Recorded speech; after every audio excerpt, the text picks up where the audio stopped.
أعوذ بالله من الشيطان الرجيم بسم الله الرحمن الرحيم السلام عليكم ورحمة الله وبركاته يا الله يا رحمن يا رحيم يا مقلب القلوب ثبت قلبي على دينك.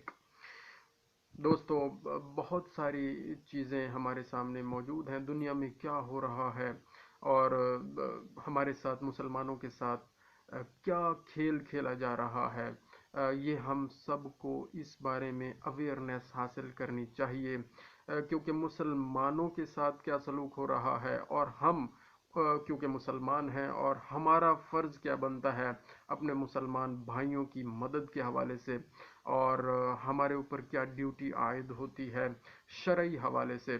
تو سب سے پہلا جو ہم پہ جو فرض بنتا ہے، جو واجب چیز بنتی ہے، وہ یہ ہے کہ دنیا میں مسلمانوں کے حالات سے کم از کم آگاہی ہمارے لیے ضروری ہے. ہمیں یہ پتہ ہونا چاہیے کہ ہمارے ارد گرد ہمسایوں کے ساتھ کیا ہو رہا ہے، ہمارے محلے میں کیا ہو رہا ہے، مطلب مسلمانوں کے مشکلات کے حوالے سے کہ ان کی کیا مشکلات ہیں. اور اسی طرح جب ہمیں ارد گرد اپنے ہمسایوں، رشتہ داروں اور باقی تمام لوگوں کی مشکلات کا علم ہوگا تو ہم پھر اس کے بعد وسیع پیمانے پر پھر یہ سوچ سکتے ہیں کہ ہمارے باقی بھائیوں کے ساتھ، مسلمان بھائیوں کے ساتھ کیا ہو رہا ہے. پھر ہم یہ سوچ سکتے ہیں کہ ہمارے پورے ملک میں ہمارے مسلمان بھائیوں کی کیا حالت ہے، ان کی کیا مشکلات ہیں. پھر ہم اس کے بعد یہ سوچ سکتے ہیں کہ پھر دنیا میں مختلف جگہوں پر فلسطین میں کیا حالات ہیں، کشمیر میں کیا حالات ہیں، کیا مشکلات ہیں، کیا پرابلمز ہیں، ایران میں کیا مشکلات ہیں، عراق میں کیا مشکلات ہیں، افغانستان میں کیا مشکلات ہیں، سعودی عرب میں کیا مشکلات ہیں. تو یہودی ہمارے خلاف کس حد تک کام کر رہے ہیں اور کس حد تک یہ سارے معاملات وہ ہمیں شکست دینے کے لیے اور اپنا غلبہ قائم کرنے کے لیے، جو کہ نہیں ہوگا انشاءاللہ، وہ بہت کچھ کر رہے ہیں. وہ پیسہ خرچ کر رہے ہیں، وہ وقت صرف کر رہے ہیں، وہ اپنی ساری زندگیوں کو، اپنی ساری ریسرچ کو، اپنا سارا سائنس کا جو علم ہے وہ ہمارے خلاف یوٹیلائز کرنے کے لیے وہ یہ سارا کچھ کر رہے ہیں اور ہمیں اس کا ادراک نہیں ہے. ہمارا فرض بنتا ہے کہ کم از کم حالات حاضرہ مسلمانوں کی مشکلات کے حوالے سے ضرور ان کو سمجھیں، ان کے بارے میں معلومات لیں، اور پھر اس کے بعد اگلا مرحلہ آئے گا کہ جب ہمیں حالات کا پتہ چلے گا، ان کا ادراک ہوگا، پھر ہم ان مسائل کے حل کی طرف بعد میں سوچ سکتے ہیں. جب ہمیں ان مسائل کا پتہ ہی نہ ہو خدا نخواستہ تو پھر ہم ان کے حل کی طرف کیسے جا سکتے ہیں. تو یہاں سوال یہ اٹھ سکتا تھا کہ جی دنیا میں کیا ہو رہا ہے، ہم اس لیول تک کیوں سوچیں، ہمیں تو پہلے اپنی خبر نہیں ہے، ہماری تو اپنی مشکلات ہیں، ہمارے ارد گرد ہمسایوں کی مشکلات. تو وہ میں نے پہلے کہہ دیا ہے کہ یہ ہم پر فرض ہے، یہ ہم پر واجب ہے. پہلے ہم نے اپنے گھر والوں کا، اپنے ارد گرد محلے والوں کا، ان سب کا یہ کنیکشن ہم نے ڈیولپ کرنا ہے. یہی تو ڈیوٹی ہے ہماری.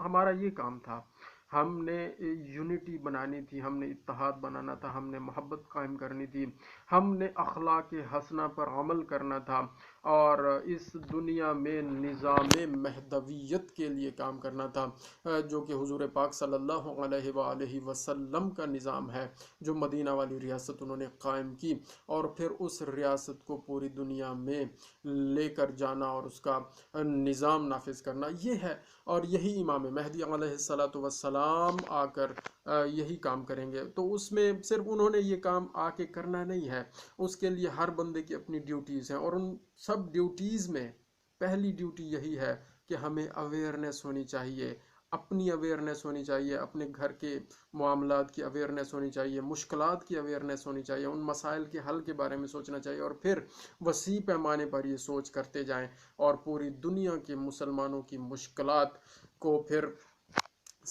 سمجھیں اور پھر ان کے حل کی طرف ٹیم ورک لے کر چلیں اور اس کا حل کریں. میری گفتگو لمبی نہ ہو جائے، مقصد یہ ہے، ہماری پرائم ڈیوٹی مسلمانوں کی جو بنتی ہے وہ یہی بنتی ہے کہ ہم حالات حاضرہ سے باخبر رہیں، یہودیوں کی سازش سے باخبر رہیں، اور حالات حاضرہ مسلمانوں کے حالات خاص طور پر، ان کی مشکلات خاص طور پر سمجھیں، ان مشکلات کی وجوہات کو سمجھیں، اور پھر ان مشکلات کے حل کی طرف قدم بڑھائیں۔ وہ حل جیسا بھی ہو، جس طرح پر بھی ہو، جس قیمت پر بھی ہو، وہ حل ہم نے سوچنا ہے، کرنا ہے، اور یہودیوں کی سازشوں کو انشاءاللہ العزیز ناکام بنانا ہے۔ اور یہی پیغام مہدویت ہے، اور یہی ہماری ڈیوٹی ہے، اور یہی زمین سازی ہے۔